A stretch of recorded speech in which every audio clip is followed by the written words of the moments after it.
कटक रे भयावह बाण विस्फोरण घटना। एससीबी रे चिकित्साधीन 2 जनक मृत्यु। गतकाली सालेपुर ब्लॉक फगाफांडी अधीनस्थ महाजनपुर ग्राम रे गोविंद चंद्र नायक पत्नी बहु एवं तांको एक शिशु कन्या बाण विस्फोरण रे गुरुतर आहत होई कटक बड़ मेडिकल रे भर्ती होइथिले। घटनास्थल रे दमकल बाहिनी एवं पुलिस पहुंची निया को आयत्त करथिले। एही बाण विस्फोरण केउ परिस्थिति रे घटिला ताहा स्पष्ट सूचना मिले नाही।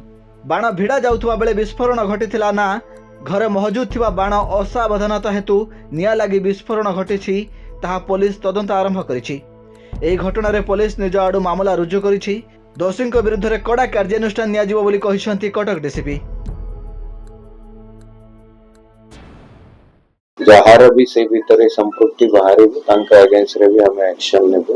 ता सहित सेठी भी बहुत हमारा फर्स्ट पुलिस ही जाई के पहुंची के बहुत पुलिस गाड़ी होगी तांको संगे संगे शिफ्ट करायला। अनफॉर्चुनेटली एबे पर्यंत जो मिली छी 2 जनंकर या भीतर अनफॉर्चुनेट डेथ थी। बट हमें जहार भी या भीतर संपत्ति बाहर तांका अगेंस्ट कड़ा कार्यानुष्ठान।